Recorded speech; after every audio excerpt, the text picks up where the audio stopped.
Hello, everybody. Thank you for joining us on the Art Preesh podcast. I'm Zane. I'm Tucker.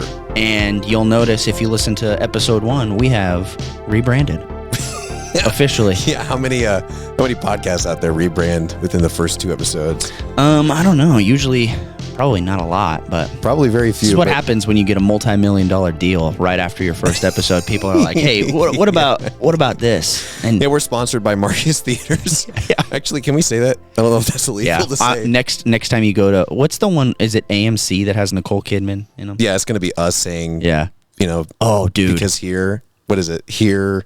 I don't even know what AMC says. I just black out, dude. Yeah. I'm just like praying before the movies start. Just give me something good. And I wake up and it's Nicole Kidman and I'm like, get that off my screen. The nightmare is not over. Yeah. Dude, the best though is Greg from Marcus. Oh, we would boo Greg. We would boo that guy. See, this is why we go to the Alamo, dude. You go to the Alamo. You go to the Alamo because the pre-show is great. But I'm telling you, if you're listening to this podcast and you know me at all, or if you've gone to the movie Marcus Theaters Cinema, I boo Greg. Yeah, I let him have it. I'm not partial to Marcus, but even I'm like, dude, well, get off the screen, Greg. Settle down, dude. Greg, you suck. He's trying to be funny too. Yeah. Just gets on my nerves. But dang. Well, now I hope he doesn't hear this. I don't want his feelings to be. No, we love Greg. We love Greg. And Greg's dad. Greg's dad is awesome. He was a very old gentleman on the screen sometimes. But okay. I digress. I was as I was saying, we have rebranded though. Yeah. For episode 1, we were titled "The Spiritual Discipline of Art Appreciation." Yeah. And thanks to some very constructive feedback that we received, we've shifted to the Art Preesh podcast. And you get it. You get it. Art Preesh. Yeah, Art Preesh. It's fun. It's fun. Catchy. It's great. Yeah, you might have noticed that we also have a new logo. That's courtesy of my good friend Lucas. We'll put a picture of him. But, I got to get permission of. Yeah. But no, you don't. You don't need permission. I guess so. I don't know the guy, but there's gonna be a picture of him up on the YouTube video if you want to see what Lucas looks like. Then it's up there, the picture. Well, I give you permission, Tucker. Yeah. And I thank him very profusely for that. He just whipped that together without me really having to ask, and so it looks amazing, and I'm super happy with it. Yeah, thank you very much, Lucas. Really appreciate it, brother. Yeah, and the feedback we've been getting, it's been really cool, just from family and friends. Mm-hmm. It's been super positive and super encouraging, and seriously, thank you all for taking the time to listen and just engage with this thing that we're doing for fun. Especially with the first episode that we did being on one of the weirdest, wackiest, darkest movies you can imagine. Yeah, we didn't start with Snow White and the Seven Dwarfs. We started with It's a Wonderful Life. We started with Killing of a Sacred Deer. The Killing of a Sacred Deer. And people enjoyed it. Yeah, I've heard. I asked a couple people that watched. I was like, "Have you seen the movie?" And they were like, "No, but I still enjoyed the podcast." So. Yeah, it's been really cool. It's been really gratifying to experience this. Yeah, I'm glad to hear it. And one thing that we noted with The Killing of a Sacred Deer, and that we'll note with this as well, is that there will be spoilers. Oh, yeah. I'm going to do my best. I don't know about you, Tucker, but I'm going to do my best not to massively spoil stuff, but it's probably just going to come out. It's going to come out. Well, this movie is going to come out. Way older. This movie came out way older. This movie came out a long time ago. Yeah. But maybe I just won't even hold myself to that standard, and I'm just going to spoil everything. Yeah, immediately. At this Here's point, the end. Maybe if you haven't seen the movie for this episode, which is in the title card, go stop this, pause it, and go watch the movie, or just enjoy the thoughts of Tucker and Zane as we break down how this movie impacted us. Yeah, this is one of those where I would say it's probably appropriate for most general audiences. Mm-hmm. If you're like a younger teenager, then you probably wouldn't get it necessarily, but it's not nearly as extreme as the first movie. It is in Japanese, so if you don't like reading, too bad. Yeah, you're not getting around it. Yeah. And if you can't read, go just learn Japanese. Skip reading, learn Japanese. It'll be a lot faster. And come back, and it'll be worth it. Yeah. You can watch this and any other Kurosawa movie. And oh, yeah. Anime. You can get into anime finally. Really get into anime. Like your teenager's been telling you need to do. So, yeah, we... This is a part you can cut out. No, you're good. I'm super excited to jump into this. We're here to spiritually absorb art. Yeah, and look at it through the lens of our faith and ask questions about what more art can say than just basic thematic breakdown. What can it say about God, about spirituality, about the human condition, those sorts of things. And I think this one in particular, it can really have a lot pulled out of it. And thinking through that, I realized thinking through this is something I want to do with our guests that we have on. And I realized that we didn't talk about it first episode, but I just want to take a couple minutes and talk about why we're here. Why in our mid-20s we're just like, hey, I want to talk about art for a while with my friend, put it on the internet. So Zane, where does this passion for art that you have come from? Why do you want to digest it? Well, I think for me, it probably just strictly started with music. I remember watching television shows and being especially impacted by movies through the music. And so I think a lot of kids my age grew up with like Tarzan and The Lion King and some of the more memorable movie soundtracks that you can kind of even movies like Cinderella, like the animated Disney specials that just Toy Story, the music from those movies just seriously like just moved me and impacted me in ways. And I saw somebody playing guitar one day when I was in middle school and decided I want to play guitar, and it just kind of slowly grew and grew. And the first movie I think that like seriously impacted me was Spirit, Stallion of the Cimarron. Yeah. What an awesome story. What an awesome story. It's an incredible movie. Maybe one day we'll break down that movie together. I wouldn't mind. It's been a long time since I've seen it. It's a beautiful movie, and Bryan Adams does the music, and it's the first movie that I remember somebody saying Nebraska in, and I was like, whoa, we made it. We're acknowledged. We're real.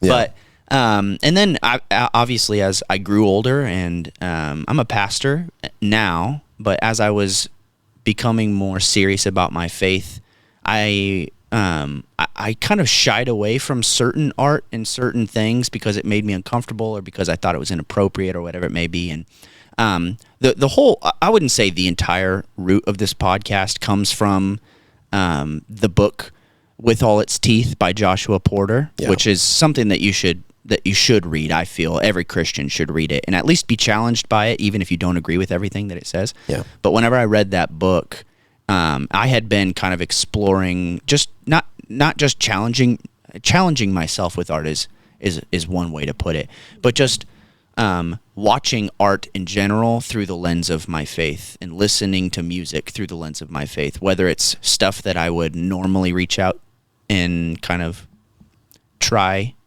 or if it's something that's like strictly I'm going to listen to this because it's going to be challenging, or I'm going to watch this, or I'm going to do go just look at this painting, or I don't know, like whatever it may be, but I'm just going to intentionally absorb this art, whatever format it is, through the lens of my faith. And I feel like that has made me a better follower of Jesus. It's made me experience him on a deeper level. It's given me insight into the art that he utilizes in Scripture and the things that he says and the things that he does. And you see all these different examples throughout the Old Testament. So this is a really roundabout way, because I didn't think about this beforehand, but it's just if I could boil it down to anything throughout my life, as I've experienced art through the lens of my faith, it's made me what I would say is a more faithful follower of Jesus. So, yeah, I would say some similar things. I mean, for me, it was always movies to start with. I only wanted to be a filmmaker growing up, and it was just an art form that I've always loved and just always gathered as much info as I could on it. And yeah, I don't know. I don't know if I ever, in the beginning, it was just like I was really attracted to things that were different and were interesting and weird, and especially in music. When I did start getting into music when I was a teenager, more intentionally, just like the weird stuff, the challenging stuff. I think I am somebody who intentionally goes after challenging things and likes things that are more out of the way. Oh, me now I definitely am. But I would agree with that about you. That's just something I've really tended toward, and that's manifested itself in me really liking like kind of punishing movies. Yeah. and horror movies and extreme music and I would say the same thing. I mean, I didn't always look at it through the lens of following Jesus. I think for a lot of it, there was a part of me that was just like, this is kind of like a shock and awe. Yeah, you don't listen to this, you wouldn't know. Yeah, I think there was a part of that for me. I think now that I've matured and I have encountered things like With All Its Teeth, I have a better handle on, because that book really helped crystallize a lot of the things I'd been feeling about art for a while as an adult. But yeah, now I think I'd agree with you. I am able to intake art, and there's insights in there. There's things in there that help me better apply the gospel and the teachings of Jesus to my life. And it's super, super cool. And I was having a conversation about this recently where it's just like, I think the church needs to make more space for this and be more of a patron for the arts, because it's essential for human thriving. And I really do think, I agree with you that it can make for a better follower of Jesus. Yeah, it's just, I think, just a better experience, if nothing else, to be challenged in ways. Like, I remember reading in that book, like, just about the satanic panic, which I never lived through and didn't understand, but Josh, who wrote the book, did, and kind of experienced that. And I remember growing up, and I love my parents, and they were very kind and gracious, and we were shielded from a lot of that stuff in a healthy and appropriate way. Yeah, for our good. But then to be able to look at the things that Jesus said about eat my flesh and drink my blood, it's like he doesn't hold back about those things, and the imagery that conjures up into your mind, that he could have easily said that in a different way. Yeah, that was a lot more kind and not to do with cannibalism. Yeah. An image that would be easier to digest. Easier to digest, but just stuff like that as I started to think about that in art, I began watching like horror movies and things like that, which I would have never assumed there was anything positive that I could take away from anything like that. And it's been challenging, and it's been, I think, really good. One of the most impactful faith movies that I've ever watched is called The House That Jack Built. And it is it's just a movie about a serial killer. Yeah. It doesn't talk about Jesus at all. And I watched that movie, and it ended, and I was like, oh my gosh, I love Jesus so much. Like, it was just awesome. It was just super cool. So, man, wow. Yeah. That's why we're here. It is the culmination of all of that, and us just getting to know each other over the past few years and talking about movies. So yeah, before we get into the meat of the rest of the episode, I'll just quickly plug that we do have an Instagram called Art Preesh Pod. At Art Preesh Pod. Yeah, you can find us on Instagram there. We'll just post updates and things. Maybe some other content. I don't know. Might get silly. Our email is still tsdoaa2025@gmail.com. That's tsdoaa2025@gmail.com. That is pretty much where we're going to be taking suggestions. So if you have a movie you think we should watch, or some kind of art you think we should observe, then send it our way there, and we'll take a look at it. Yeah, send us it there. Yeah, I'm sure I don't have social media. Tucker's our social media expert, but you can maybe shoot a DM or something. I'm sure we'll see it at some point. See but it eventually. Yeah, last time Tucker posted a really funny clip of if you listen to episode 1, I talked about Michael Jackson. Yeah, that man got it. Yeah, he does. He has it. He do got it. I'll see if I can figure out another way to work something in like that. Let's see. We're going to artificially manufacture bits so we can make farm content. So we can farm content on Instagram Shorts. Yeah. Okay, we've been dilly-dallying a little bit, so it's good. It's good dilly-dallying. It's edifying dilly-dallying, but nevertheless, yes, it is. We should get into the movie we're talking about this week. Oh boy, and it is a movie. Zane. It is a movie of movies. What movie are we watching this week? We are watching Kobayashi's 1962 masterpiece. Oh, yeah. Harakiri. Hara-Kiri. This is the #1 rated movie on Letterboxd. I don't know if you know this. Not number 33 on IMDb or whatever that nonsense is. This is this is the literal number one rated movie on Letterboxd. Which is insane. Which is mind-blowing. I did not know that. The more I watched this movie, it never had heard of it ever in my life. My brother Keenan, which I hope he's listening to it, Keenan, thank you so much for freaking recommending this movie. This movie has exceeded my expectations in every single way. Yeah. And you hyped it up. But no, but it's one of the greatest movies ever made. It's constantly mentioned in the top films that have ever been made. Yeah. It's definitely the greatest samurai movie ever made. Yeah. Which is crazy. You'd think it would be like a Kurosawa movie because he's so attached to that genre, but no, it's pretty much everybody says it's Hara-Kiri. Yeah. And came out 1962. It's a black and white film, which I beautiful. think adds incredibly to the depth. We're actually, I mentioned this in the first episode as well. We're watching the movie as we're talking about it, and it is the most brutal scene in the whole film, in my opinion. Oh no, you're currently you're not wrong. You are not wrong. Currently taking place on our screens, and I might get a little bit distracted, but this will kind of usher our conversation forth as we talk about it. But it's a movie about the ritual sewer slide of Japanese samurai culture, the act of Harakiri, seppuku, as you've probably more likely heard it. We have to be careful how we say that because going on YouTube. YouTube doesn't like it, and YouTube doesn't like the real word, so we have to say they're going. Oh my gosh, dude! I forgot how brutal this scene is. Yeah, for 1962, it's crazy what is seen on screen. But yeah, we have to be careful, and so we as I know it sounds silly and flippant. I promise we're not trying to be. It's just that YouTube will take us down if we use the real word. So they're going down the sewer slide. They're going down the sewer slide, and that's all that you need to know because one, it's the main premise of the whole movie. Yeah. I didn't if you look at the one, I absolutely freaking love this movie. This has easily jumped into my top 10. I had it at I had it at 16 on my Letterboxd top 100, which again, Linktree is in the bio. It's in the description of this episode. Go check out Tucker and I's Letterboxd. We both have ranking lists, high recommendations, movies we're watching, topics, things like that.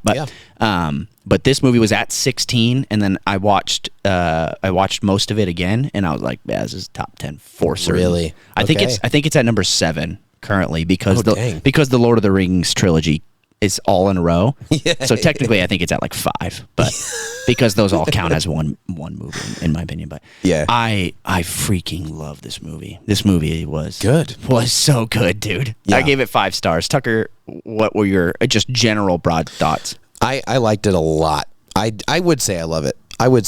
As well. Don't let me influence you if you didn't love it. I gave it 4.5 stars. I don't think it cracks my top 100, but that's mostly because I think a lot of my top 100, it's not just how good I think it's not just is. the filmmaking. It's also impact. like the memories and the impact it had on me. Yeah. And this one did not necessarily change my life, but it is just undeniably masterful and intriguing and layers upon layers of stuff to chew on. And yeah, I mean it's so compelling. And like it was so unlike what I was expecting. I mean, I don't know exactly what I was expecting, but it took me by surprise in a number of ways. And yeah, I enjoyed it a lot. I had not seen very many samurai movies. I don't know if I have even sat down and thought about how many samurai movies that I've seen. But what I expected it to be was the classic one samurai is about to whatever. I assumed that there would be something to do with Harakiri. Yeah, and we figured that would be and part going of it. down the sewer slide. But then I thought, how is this one guy? There's a scene pretty quickly in the beginning where a samurai is surrounded by clansmen. And I not that kind of clansman, like historical samurai clanmen. I don't know how to say it. Yeah, the retainers. They're retainers from a clan, which is just so much easier to say clansman. See, there's your freaking Instagram clip. Golly, but I was assuming that this man would just fight everybody and somehow come out victorious and not have to commit Harakiri, or he was going to be forced to do it, and then he would fight back, and it would just be this massive brawl, and the one samurai defeats everybody and comes out victorious. I just thought it was going to be something like that. Way more action heavy. Yeah. Yeah. Not action heavy really whatsoever. Yeah. There's only really 2. Yeah, there's like 2 scenes of action. Yeah. Because even like the scene that we had just seen that's like the most distressing and brutal scene in the movie is not really an action scene. It's more tragic than anything. Yep.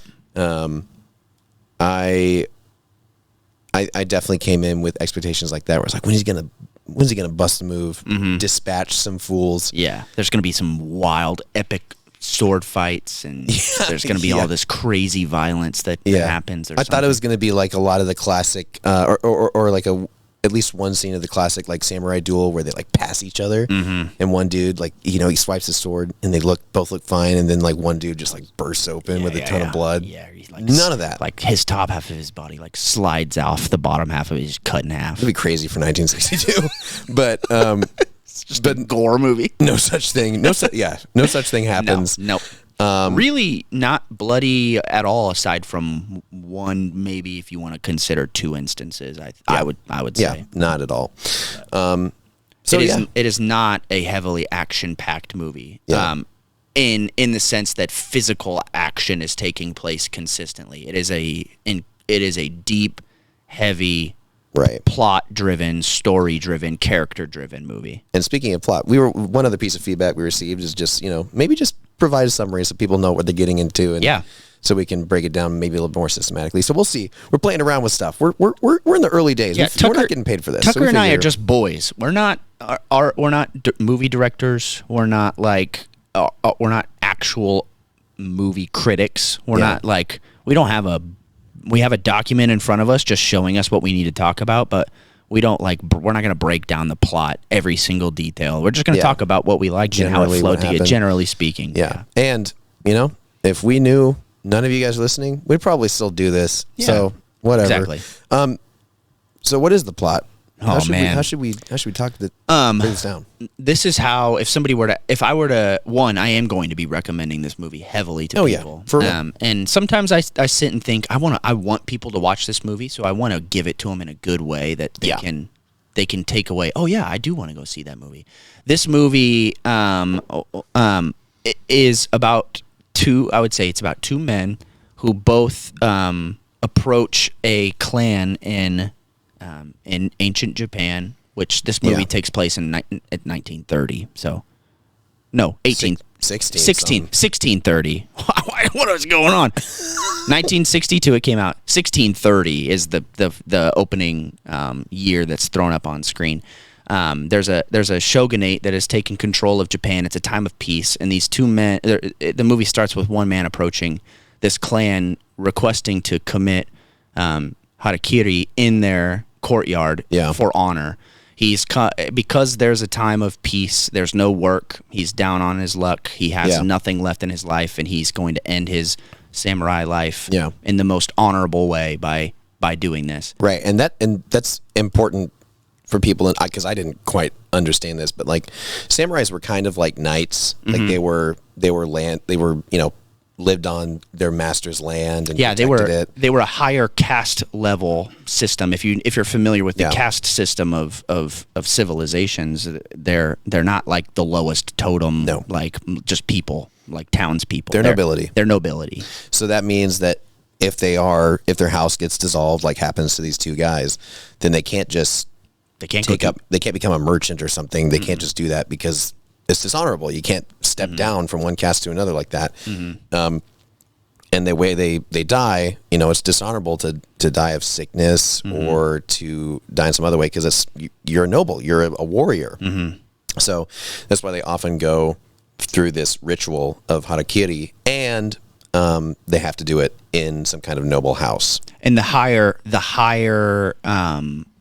nobility of the house that they commit this act in, the greater the act will be remembered, the more honorable the act, the transition into the next life is more valiant, there's more promised to them, or whatever it may be. Yeah, because there's like a ton of witnesses and stuff who are all also members of the nobility and samurai. Exactly. So that's all good to remember and consider as the movie starts. This one man comes in, and he's he's eager to commit this act, and he's yeah, there's so much in this movie, dude. Yeah, it's so good. Down. But he's very rugged, very torn up. Got a 1,000-yard stare. I love every part of this movie, man. The way he talks, the way he acts, his honor and his nobility in coming to this clan with this desire.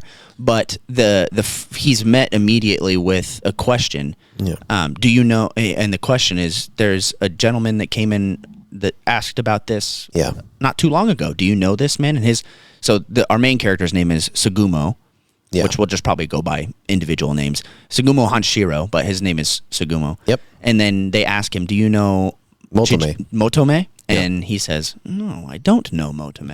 I don't have any idea. And then one of the head retainers said, well, let me tell you a story. And then you see flashback. Yep. So there's a lot of flashbacks and flash forwards in this movie. Yeah.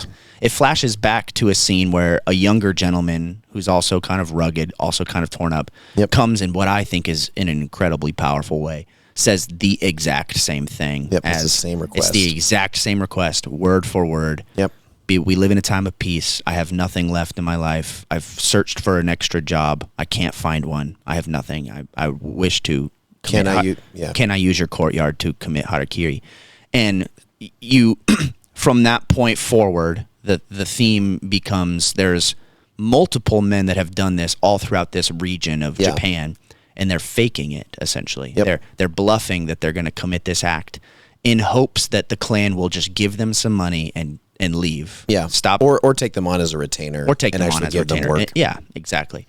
And I had never heard of anything like this happening. This is so culturally outside of the realm of my just outside the scope of what 21st century Americans live and understand. So I was really lost, truthfully, the first time. And if you listen to it or if you watch the movie, you might be as well.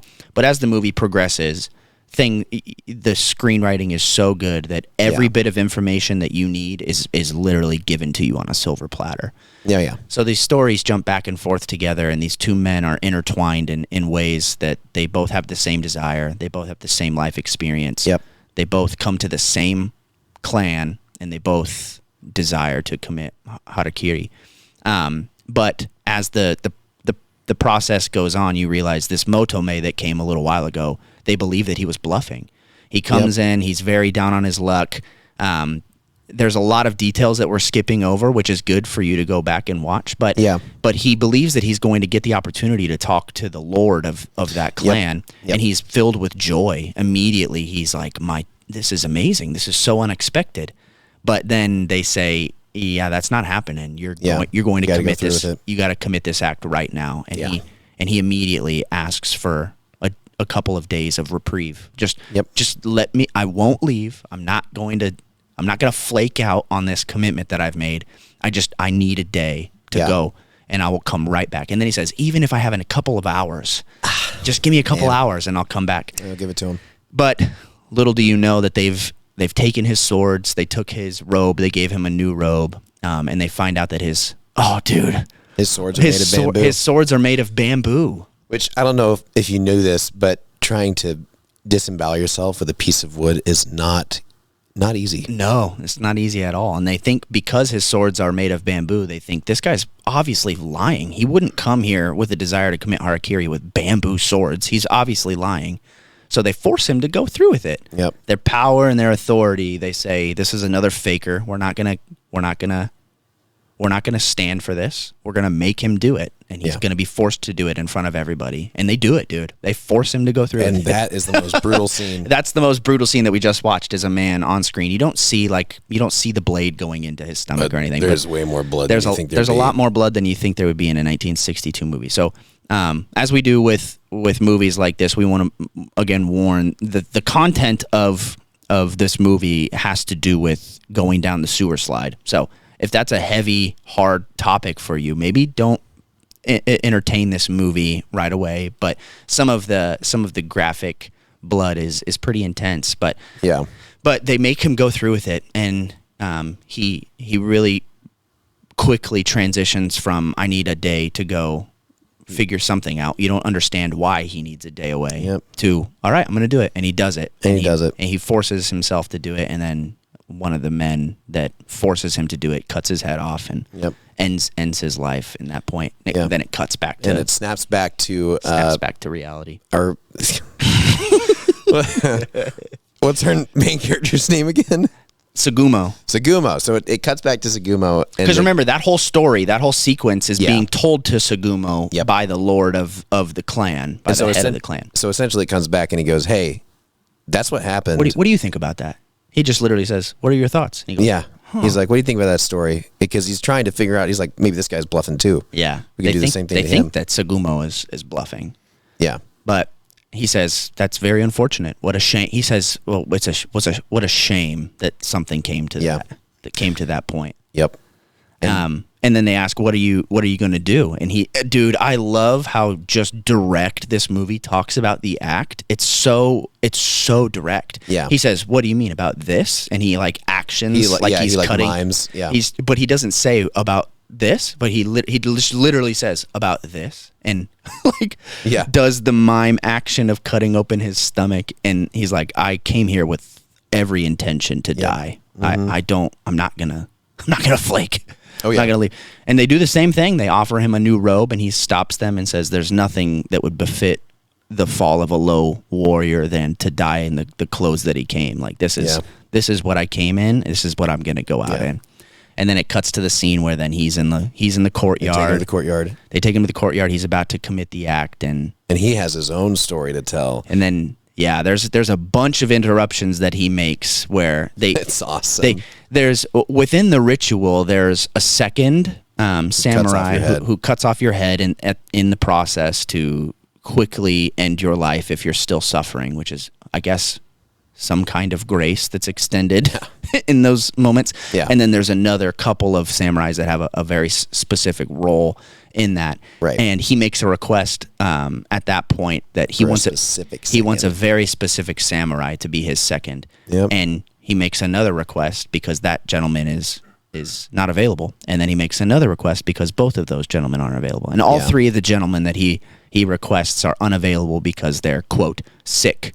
They've asked for a couple of days of leave because they're ill. Their joints hurt.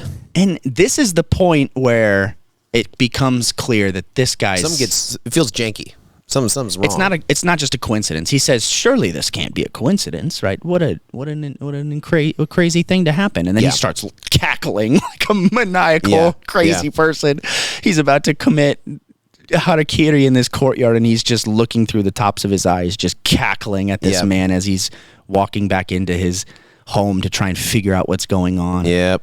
Oh, dude, it's so powerful. Yeah, and so he starts telling his own story, and he starts it off by saying, like, actually, I lied.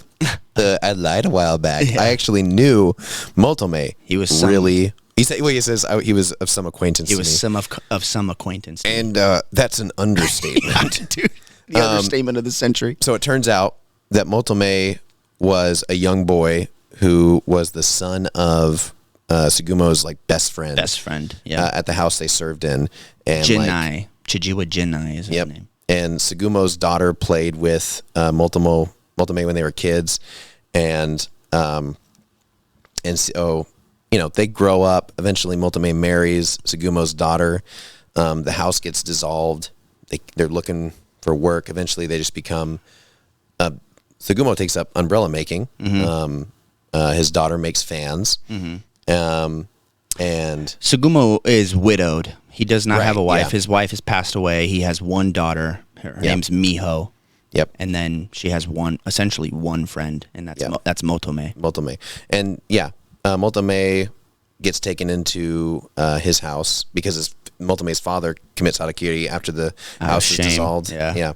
And they get married, Motome and Miha, and have a child named Kingo. And it's clearly the greatest joy of all their lives is Kingo, this little child. And it's important to note, too, in this story, because all of these details that we're sharing are a story that Segumo is sharing in the courtyard about to commit Harakiri. He's given grace to be able to talk about this. And and his demeanor in the courtyard is stone-faced, 1,000-yard stare, no emotion, just direct, and to the point. But in these stories that are being told, you're seeing it displayed, and he's joyful and peaceful and happy and filled with effervescence. There's a word for you. Ooh, $1 million. But yeah, and he's so much happier, and but again, he's in this state now in this story where things are much. He's living the peasant life. He's just making things, doing hard labor, scrabbling for money. He has no work. Everything's peaceful. And eventually, we get to the point where Kingo and Miha become sick, become really badly ill, and they're trying to figure out how to care for them. Tsugumo realizes that they haven't taken Kingo to a doctor, and he's like outraged. He's like, why haven't you done that? And of course, it's like they have no money. They have no money. They have no money. And eventually, it comes out of the reason that Motome went with bamboo swords to this house and had to commit Harakiri with these inadequate weapons is because he sold his swords. He sold his swords. Yeah.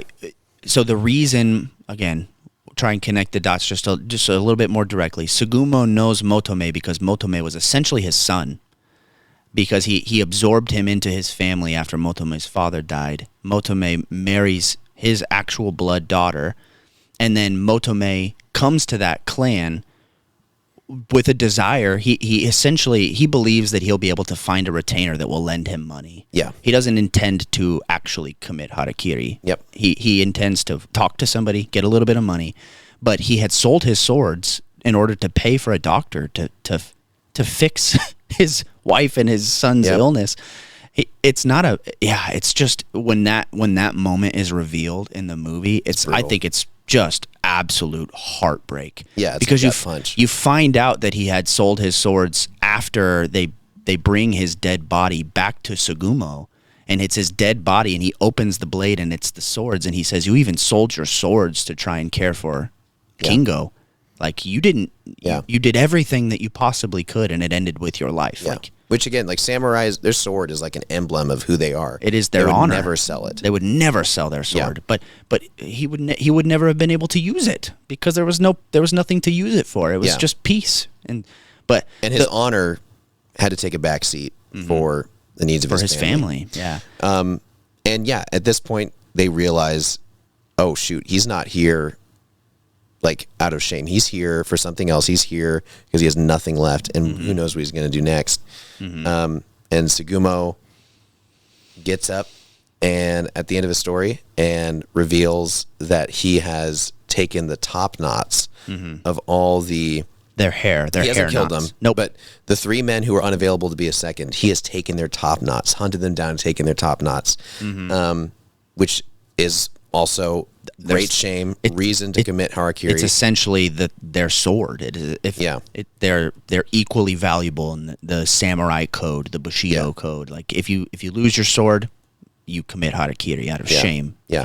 If you lose your top knot, you can't be seen in public. Yeah. You commit Harakiri. Yeah. And he taunts them with it, and because it turns out his objective is to prove that this whole system of honor and what the samurai way of life has been built on, and he uses these words, which I thought was awesome. Yeah, it's a house built on sand, and he is there to like shove it in their face and say, "You are not honorable at all." He says it's a farce. He tells them, "You say that you're honorable, but you don't act honorable whatsoever. You forced this man to commit Harakiri with a bamboo blade, and you didn't even stop to ask why he had bamboo blades." Yeah, you just believed that he was a faker and a liar, and you forced him to kill himself in that manner.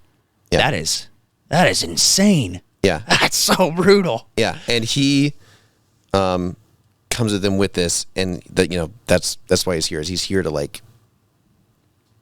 He has taken down these top 3 samurai in the house. Yeah, and made it so they have to do this because he's like, I'm going to force you to live by this honor that you force essentially my son to bow under.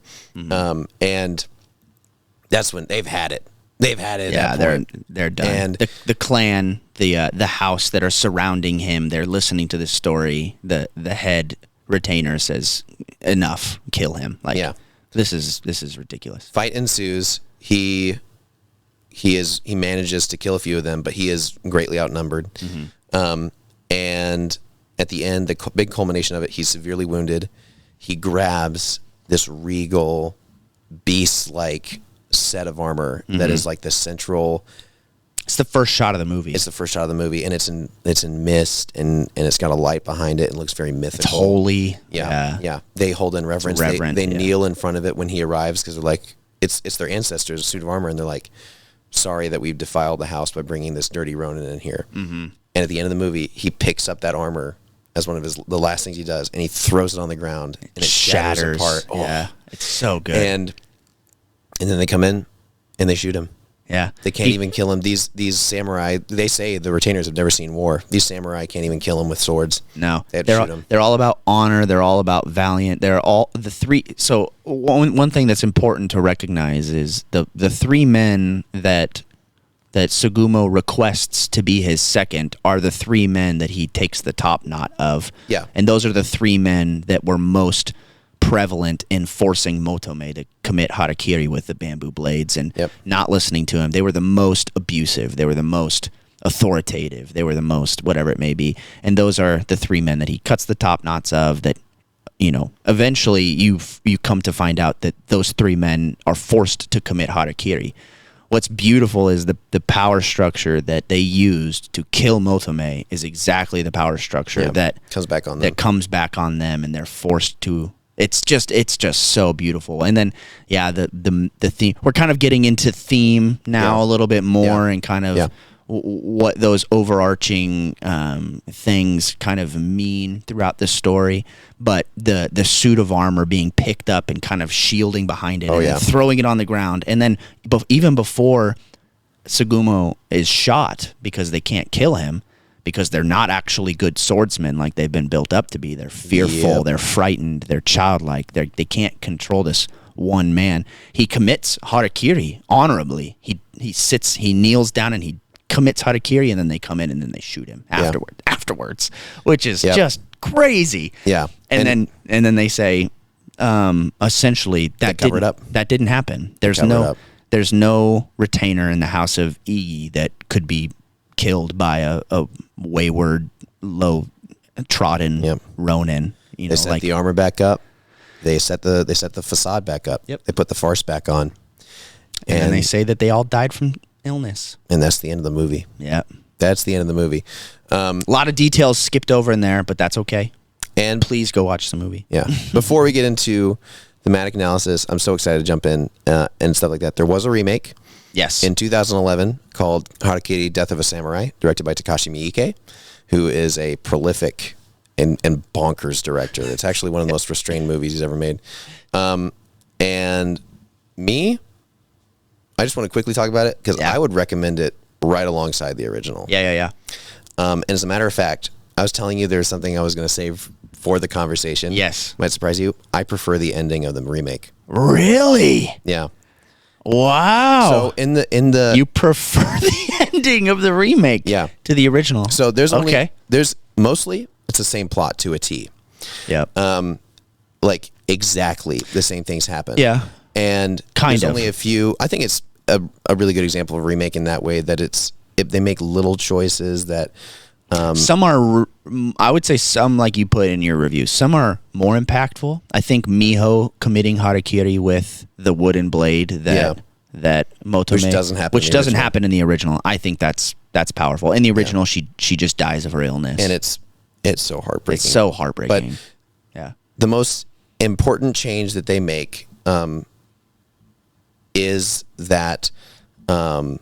It's so cool. At the end, I'm not gonna lie. It's so cool. And so in the original, Sugumo has a real blade. Yeah, a real metal blade. And he starts killing people. His blade, but that plays into the plot because for him, he says, and he sold his blades in the original movie. He says he sold his blades, and I can't get rid of it. I could have, but I didn't, and I still have it. And so he fights valiantly with it. But in the remake, he uses Motome's wooden sword and doesn't kill anyone. Doesn't kill anybody. He even slices a guy in the top of the head and it cuts him and he's bleeding, but the guy's like, I don't know what to do. He just kind of lays there. And he just like humiliates them. He doesn't kill anyone, he humiliates them. And he gets up and he he makes he topples over the armor, and unlike in the original, in the remake, the very end, he gives himself up. Well, yeah, he surrenders himself for one thing, but also the master of the house comes back and sees that the armor has been set up again, and he's like kind of looking at it, admiring it. He says, "Has it been polished?" And they say, "Yes, of course." Yeah, it's like the central piece of our house, and I just felt like that provided a lot of stuff that I want to talk about. Yeah, deeper analysis. Yeah, that's good. I did not like the remake as much. It is the same story, the same characters. There's no new characters that are introduced. Some characters are explored a lot more than in the original. I think the original is literally a perfect movie. I think it's fair. It is. I don't know if there is any single thing, and I'm not a guy that's like a remake can't be as good as the original because it's a remake of a movie. I'm not really like that. I like a lot of remakes. I like a lot of remakes more than I like the originals. This is one where I watched both of them as well, and I tried not to be hypercritical, but there were enough things in the second one that I wished they wouldn't have changed, or I wished they would have done more of the original. It is beautiful. It is. The original movie is in black and white. The shots and the framing are very slow, very simple, very aesthetically pleasing in that way. The new one is a lot more modern, a lot more fast-paced cameras, a lot of rich color, which is used tastefully, but not as impactful in my eyes. The theme, I think, is still consistent. Yeah. Obviously, the overarching main theme, and I think the most important spiritual takeaway is probably still the same. I feel like the original movie plays on the overarching theme, which we'll talk about again here soon, and the remake maybe more so trends towards valiant courage and revenge, and kind of a revenge theme more so, and kind of the loss aspect that inspires that, which is just maybe a personal, subjective takeaway. Whereas, do we want to dive into theme? We want to start talking through some of those things? I think it's an appropriate time. Yeah. So obviously a big one is honor and shame. And I feel that's kind of unfamiliar to us, like you were saying, in our context as two American dudes who live in the 21st century. It's hard to kind of digest the fact that, these people are bound to this honor shame system that rules everything they do and has consequences for everything, and makes them kind of beholden to a collective group of people. It directs their every thought and action, every word that they speak, all of their motives are directed from that Bushido samurai. Essentially, they have like a score that they got to keep up, and it's the big thing is, and this is why it surprised me too, is that it's this samurai movie, but it's one that is just taking down the samurai. It's an anti-samurai movie. It's an anti-samurai movie. Yeah. It's saying that the ways that Japan had at this time, honor, shame, it only worked for the elites. It only worked for the people who had power. It only worked for the people who'd been in these fancy houses and could afford not to go to war, and like had all this money and could live in comfort. It only worked for them. That honor shame system did not work for people like Multome and Tsugumo, who had to go and like sacrifice everything, their pride, just to survive. To try and survive. Yeah.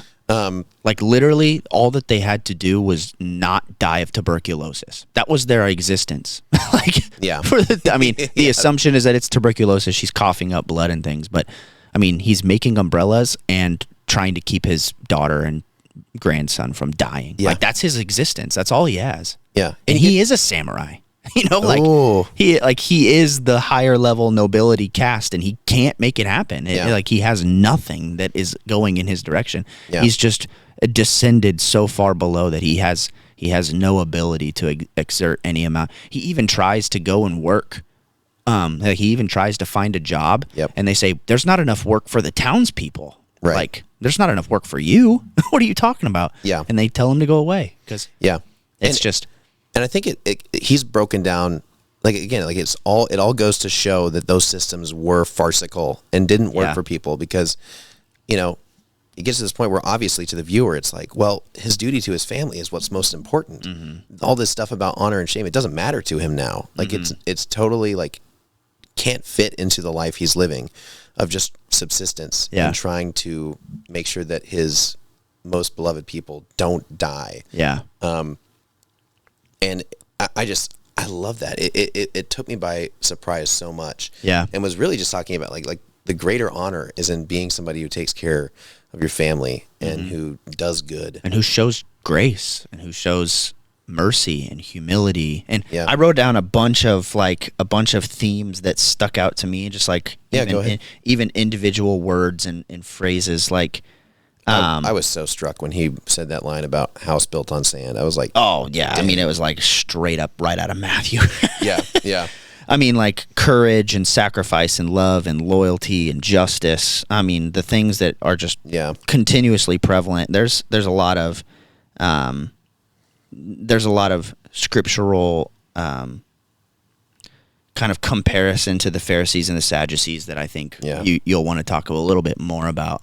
But what really struck me is Sugumo is approaching this house and confronting their fakeness, that they posture themselves as this powerful elite, noble, just higher standard than the rest of the people in that area, but they don't act that way whatsoever. They're abusive and they're mean, generally speaking. They're callous. They're callous. Like, they're brute. I mean, all of the negative attributes that you can give to somebody in that position, they embody that entirely, and they're the ones that are apparently holding most closely to that code. I think he challenges that, and then he's proving that he's against that, and yet he's the one that's most living according to that standard by showing the grace, by living sacrificially. He's most truly honorable. He's most truly honorable in that sense, and he's actively protesting that in front of them, and he's using the act of Harakiri to prove it to them. Like, this is the final, most impactful, like, this is the biggest act of your nobility, and he's using that moment to kind of crumble everything within them, and it's so powerful. It's masterful, and like, what was it you were saying about noble? And I'm lost. No, you're fine. You're fine. I mean, there's a lot of stuff that we're talking about because I think Kobayashi and men, it's blatantly clear that his intention in his films is to talk about that power structure difference and the abuse. The abuse of power from those that are elite in the lives of those that aren't. And this is, I think, I haven't seen any of his other films, but man, does he hit the nail on the head, like very clearly. That's what it was. The remake. One thing that they do that I thought was both had its pros and cons is when Motome shows up in the remake, before he finally commits Hara-Kiri, he finally comes out and says, "I just need 3 Rio. I just need 3 Rio." To take care of a sick wife and child. To pay for the doctor. Because he never says that in the original. But he finally comes out and says it. And there's kind of this look of like maybe understanding between him and the head retainer. And Motome is finally like, okay, I guess I'll do it because I hope that they'll give my family money. And so he finally goes through with it. And the scene in the remake is much longer than the original. So doing it up front like that is, I think it makes more human sense. It does take away some of the gut punch of finding it out later. But I also think it sets up the EE clan to be so much more callous, so much more cruel. Because they make him go through with it, and they do, when they finally bring his corpse back to Sugumo and Miha, they bring the money with them. But it's way too late. It's way too late. It's way too late. Miho and Kingo is already dead. And Miho, at that point, has lost her child and her husband and has nothing in her life whatsoever. And so in the remake, she commits Harakiri with the broken wooden blade. And it's just horrendous. You don't see it happen, but it's implied very clearly. and Tsugumo walks in and finds his daughter, his adopted son, his grandson. It's so heart-wrenching, dude. It's absolutely the most tragic, but it perfectly displays what I think Kobayashi, and what the main theme again is the most clear, is that there is no grace, there is no mercy, there is no willingness to offer any amount of hospitality to this man and his family that is entirely down and out. These systems only exist for the powerful. Yeah. I for the whole first watch of the original movie, I was wondering, what is Motome's genuine intention? I don't think he's bluffing. I think, and Tsugumo even in the original says, surely he was only asking for a day of reprieve to come and tell me what was happening, so that he can make arrangements so that I could care for Miho and Kingo again. He would have come back and he would have done this act. But instead, you didn't even ask why he wanted a day. You just were like, nope, you're going to do this with this bamboo sword. And I think that personally, like, that reveal in that moment is like, oh my gosh, that is so brutal. It's not, I wouldn't say it's more brutal or more impactful. It's just, I was much more impacted, I think, watching that's the first time. For real, like it's the remake. It kind of takes some of the gut punch away when it reveals up front. But doesn't the remake almost kind of like it kind of does make it seem that he was going there to bluff, to just like, I'm bluffing just to get this money so that I can get my kid? Because he even says, if all goes, like the conversation with Tsugumo is like, if all goes well, I'll be back in the afternoon, just really quickly. Yeah, and then he has descended to. That's his only option. There's nothing left than to go and bluff. Right, like Tsugumo eventually ends up doing. Yeah. He has reached the bottom of the barrel of whatever honor he thought he had. I think he was probably in this mindset that even if they find out that I'm bluffing, I have to go through with this. I have nothing. Yeah, I think he realizes that they're not going to let him go, and he's just holding on to hope that they will give his family money, even if it means he dies. Yeah. And again, it makes him so much more honorable. He's like, I will give up everything if it just means my wife and child can survive. And kid survive. Even if I die, give them that, and it's too late. At that point, it's too late. In the remake, they bring Motome's body and they leave really quickly because they're kind of ashamed. The men that bring it are kind of like, I wish that this wouldn't have happened. We need to leave. We're done. We're out. And then Tsugumo hunts them down and says, tell me what happened. Yeah, and that's how he finds out who did it and what happened. And in the original, the men that were most responsible for his death, it's Umudaka and some of the, I can't remember their names. Whatever. The three men that were most that were kind of the foremost people that forced Motome in the original. They're the ones that bring his body, and they just trash him in front of his family. They're like, this man is so. Swords. They just toss his swords on the ground. They taunt. They make fun of him. They talk about how shameful he was and all this terrible stuff. And it just had to have inflamed Tsugumo's rage even more. And that's how, in that moment, that's how he knows who they are. Yeah. But dude, I'm telling you, in those scenes when he's hunting down those boys, oh my! Yeah, so that's my favorite scene in the movie is the taking of the top knots.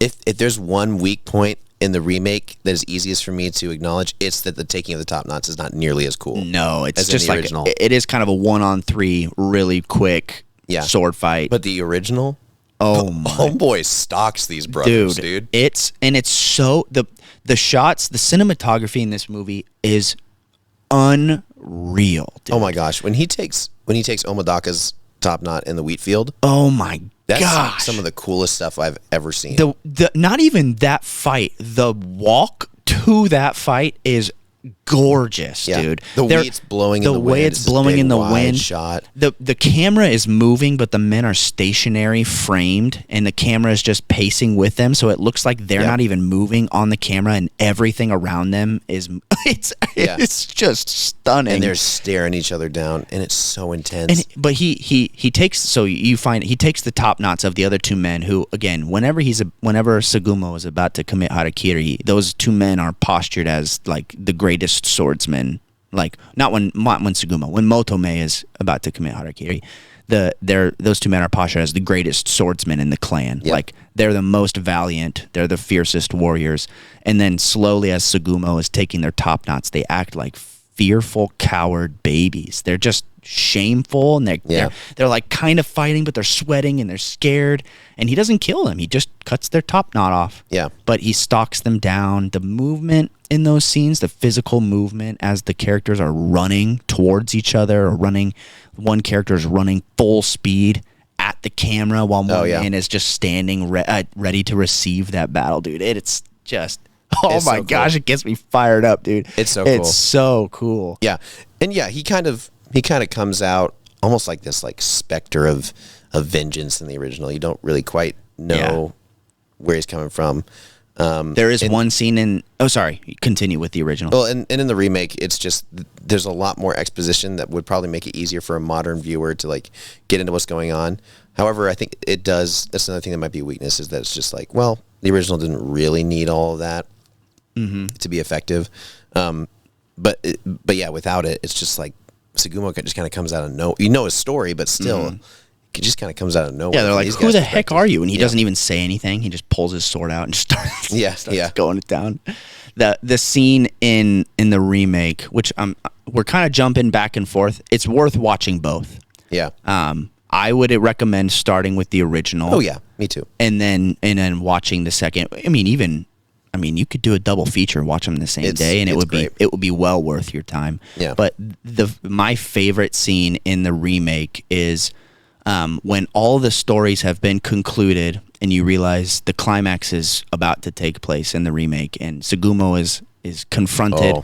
The samurais stand up. Sugumo gets very angry, and the scene shifts from this beautiful, bright, brilliant kind of setting to clouds start to roll in, and snow starts falling, and I got chills. I got chills just talking about it. It is so cool. Gorgeous. And then he slowly, like right before he starts fighting, he lifts his sword above his head. It's a wooden sword. And he pulls it out just as slowly as you can imagine. And it's the wooden sword, and he just holds it and drops the sheath. That's why I love it. That's why it's so good. It's super good. That scene is really powerful. I when I recognized it, I was like, oh, exactly, dude. That's what I'm saying, bro. Oh my word. Yeah. So it's crazy. But so I of course, we want to jump into spiritual analysis. Yeah. So we talked about, a system of a society that kind of works only for the elites, and its intended purpose was being abused and highly puts burdens on the poor. Who does that remind you of? Oh, well, Jesus had a lot to say about the Pharisees doing exactly the same exact thing. Yeah. My review is just the scripture of the original is just a passage, a couple of the Gospels. It's literally this. Then Jesus said to the crowds and to his disciples, the teachers of the law and the Pharisees sit in Moses' seat. So you must be careful to do everything they tell you, but do not do what they do. For they do not practice what they preach. They tie up heavy, cumbersome loads and put them on other people's shoulders, but they themselves are not willing to lift a finger to move them. They build tombs for the prophets and decorate the graves of the righteous. And they say, if we had lived in the days of our ancestors, we would not have taken part with them in shedding the blood of the prophets. So they testify against themselves that they are the descendants of those who murdered the prophets. Mm-hmm. They devour widows' houses and for a show make lengthy prayers. These men will be punished most severely. Oh, dude, it's perfect. That is perfect. It's literally a perfect summary. As I was getting to the end of this, like, well, minus the violence, I was like, this feels like a very like Jesus, like speaking out to power and saying like, you are putting loads on people's back they can't bear. You are taking the system that's meant to keep people honorable, to hold our society together, and you are using it to keep yourself comfortable and abuse people that you think are beneath you. Yeah. And you'll be punished most severely for it, which you even see that play out in Hara-Kiri. 4 of the retainers in the original get killed by Sugumo. Yeah. And and they have to like live with that secret shame. Like they are actually so much more shameful than the common people they abuse, because like, especially the end, they cover it all up. Yeah. And like I said, in the remake, the master of the house returns. And I thought of that passage where Jesus talks about like, not the true shepherds, but the hired hands who don't care about the sheep. Yeah. Like the master or the servants try to deceive the master. The master comes home. And of course, in the remake, the master doesn't know that he doesn't know anything that happened. Yeah. But the master who's going to return and is going to come for people like the Pharisees, is not going to fall for you just setting your piece of armor back up, and covering it up, and just living like it never happened, and just continuing to perpetuate the same thing. I just thought that was so much what came out of this for me, is just like, I think that's perfect. What stood out to you? I don't know if I had that same perspective ending it. I looked at the courage and the self-sacrifice. When I watched through it the first time, it was, what stood out to me was the self-sacrifice of Motome, and that being the driving factor throughout the whole movie. That, again, I think that's a more impactful and the more important spiritual takeaway, and I think that's the intended. I don't think Kobayashi is a Christian, even. No. I know. Well, I don't know. Maybe not. One thing that blew me away is to find out that he's a pacifist. He's completely committed to nonviolence, which shocked me. Yeah. And I don't know why it shocked me, but to see that play out, I was trying to think, is Sugumo the Christ-like character in this film or not? I don't think not quite. I don't think that's quite the case. But I think he is the voice of justice for sure. Yeah. And I think the more of the messianic kind of figure throughout the film, if you want to consider any of them to be, is Motome, who is the noble, who is willing to self-sacrifice and to do whatever is necessary for those that he loves, even if it means going to the end and giving himself in order for that to take place, which is, again, they don't receive the blessing, they don't receive the life on the other side of it that Motome intended, which is hard to understand, which doesn't quite necessarily tie those loose ends together for me. But I think because again, it's blocked by the people who their unwillingness. And that's how it was with the Pharisees. Was they kept the people who needed God's blessing the most from fully experiencing it. Yeah, they made them pay premiums to worship God. And, did all these things, and I think you're right. You bring up a good point that it's. I took away a very like prohibitive kind of like, do not abuse righteousness and do not oppress people with it. But also, like the ritual of Hara-Kiri has actually fascinated me for a little while. I want to get the kanji for seppuku somewhere on my body, because I think obviously we do not advocate people going through this ritual. Don't do that. Yeah, that's not what I'm saying. I just think the image of it is so powerful spiritually for me.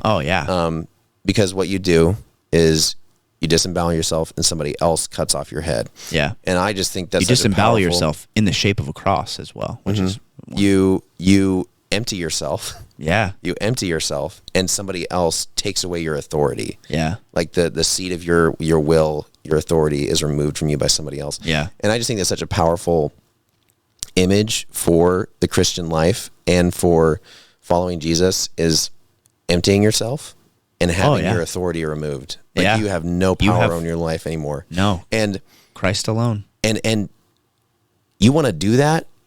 You gotta want it. You gotta mean it. You can't gotta bluff. Want it. You can't bluff it. You can't bluff, and you can't tout it around the honor or whatever you think you might gain from Jesus. You can't tout it around like these samurai do, these retainers who killed Motome. Yeah. Who tout the honor around, and then when time comes for them to actually go through with Harakiri and do the things that the system they claim to uphold so much, what it demands of them, they don't do it. No, they hide in shame. Yep. And Sugumo points that out. These men that you hold to this standard are hiding and lying to you. They don't even abide by this law. Yeah. Like, And the only people who have are Motome and Sugumo. Yeah, the people that you do not esteem. The people that you... The peasants. Yeah. I think the weak really, and the lowly. Yeah. Oh, yeah. I mean, my spiritual development as of late has focused a lot on just like the lowliness and the ultimate sacrifice, the scary and hard things that Jesus calls us to. And just the whole time, like seeing Motome, his hesitancy, his like realizing that they intend to make him go through it and how heavy that is. And just like the way there's so much ceremony, like this is big. This is a big deal. If you're going to go through with this and really make the ultimate sacrifice for this thing that you make a central part of your life, you have to want it. You can't bluff it. No. That's really and for good. me, that was powerful just to consider that, again, it's not nearly the same. And this whole movie is pointing out that it was wrong. Yeah. This is not how society should work. But it just reminded me that if you're a Christian, if you're a follower of Jesus, what you're being called to is so much more extreme than you probably think it is. Oh, yeah. And I don't say that just thinking, I know, like I don't. Things. I don't understand it fully. Yeah, like there's still parts of it that scare me a little bit. But that's why it's so important that I cannot take the posture of the retainers that I have it figured out and I am holy and you haven't got it figured out and you're never going to get it figured out. And therefore you might as well not even try, or you might as well quit or whatever. Like, I can't think that because I've followed Christ for as long as I have that I've picked up my cross. Like those don't equate.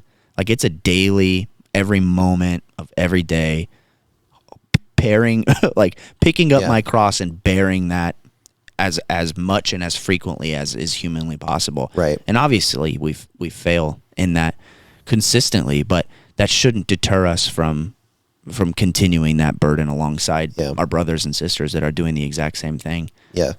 They talk about they talk about how the retainers, they grow up in the house. They mention in the original, it's like, this is whatever his name was. He is from this school of swordsmanship. He will cut your head off most immediately. Yeah. It's not even going to hurt. And he's like, he's from the school. He's so good with the sword, but he's never seen real battle. He's never done and it. He's not really honorable. Yeah. And it's like, you and I both are graduates of Ozark Christian College. Bless up, OCC, go ambassadors. Go Ozark, baby. Go Ozark. We're both Ozark ambassadors. I don't know about you. I'm proud to be a product of that school. I'm super 100%. Happy I went there. But because we got that piece of paper, because we went and had that experience, because we have read the Bible in a deeper way than most people have, does not mean that we've made it. No. Or that we've earned anything. No. It doesn't mean I'm any closer to Christ than the person that has never gone to school and doesn't know how to read but prays more consistently and more faithfully than... Yeah. That doesn't mean anything. Yeah. It's nothing. It's a piece of paper. Yeah. The things that you take is like that suit of armor. It's in the movie, again, it's presented as, and I love this contrast in the original, very mythical. It is the ideal of the samurai way. That is what it stands for. And by the end, it gets shattered, and when it gets set back up, the last shot of it is perfect because it's so stark and plain. It's just an object. In contrast to what just took place essentially in its name. Yeah. It's just an object. It means nothing. It's a false idol. Oh, yeah. Yeah. Your own perceived holiness, your own perceived honor, it means nothing. When you get down in the real dirt and grime of life, and you got a sick family, you got real things to take care of, like, it reminds me of like when Jesus said, like, would you not bring up, what is it? Like, if one of your cattle like falls in a well, would you not help it out? Yeah. Is it better to do good or to do harm on the Sabbath? Yeah. Would you not leave the 99 for the one? Like, it seems like it would just make so much more sense. Like, even for those men that were raised in this system of nobility and of honor, and even for them to, which I think the remake does a really good job of, is like, they did accommodate those men that were bluffing because they understood that in reality, it's not going to benefit us any for this man to commit Hara-Kiri in our courtyard. It's not going to benefit him any, truthfully. Yeah. if all he desires and all he needs is this, then we should just grant it to him and let him go in peace and stop bothering us. Yeah. And yet it culminates and the final straw is Motome, and they force him to go through with it, and it's the downfall of Yeah. I mean, it doesn't end up crumbling their clan or their house in that moment, but it only serves to as a set standard for what will most likely take place in the future, and what just brings shame on them. It just brings shame on them, and that's why they have to cover it up, and that's why it's just whether or not it comes out, it happened, and it took place. So let me see if I can, because I think our two takeaways can come together. Like, it is not courageous at all to try to live your life by systems, by man-made systems. Yeah. It is not courageous and self-sacrificing at all to try and live your life as if you're more holy than others and try to force them to live by this unfair standard. Mm-hmm. True courage and self-sacrifice is very subversive and has nothing to do with rules. Mm-hmm. And obviously we want to live with honor and righteousness, but it has to be a kind that does not oppress others. Yeah. Does not tie up burdensome loads and put them on other people's backs. No, it comes from humbly serving those around you, as Motome does, which I think, again, the remake, not Motome and Sugumo both do. In a time of peace, all they do is care for one another and love and support one another in community. And right before the climax of the movie and the remake, Sugumo says, I was just waiting.